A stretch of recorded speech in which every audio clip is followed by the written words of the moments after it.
تازہ ترین ویڈیوز کے لیے چینل کو سبسکرائب کر کے بیل آئیکن اور آل نوٹیفیکیشن پر کلک کریں تاکہ آپ کو ملے ہر اپڈیٹ سب سے پہلے۔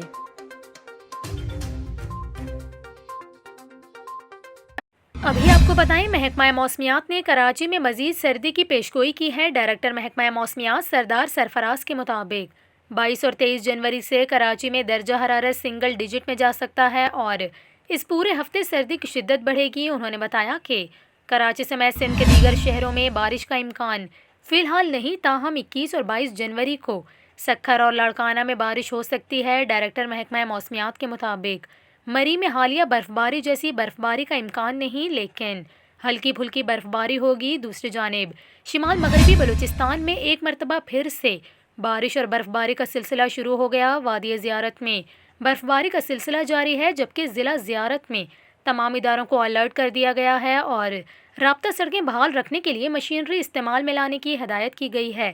پشین، مسلم باغ اور سرانان میں وقفے سے بارش کا سلسلہ جاری ہے، جبکہ چمن اور گرد و نواح میں گرد آلود طوفانی ہوائیں چلنے سے بجلی کی سپلائی معطل ہو گئی۔ محکمہ موسمیات نے آج سے خیبر پختونخوا، گلگت بلتستان اور شمالی بلوچستان میں برفباری اور بارش کی پیشگوئی کی ہے۔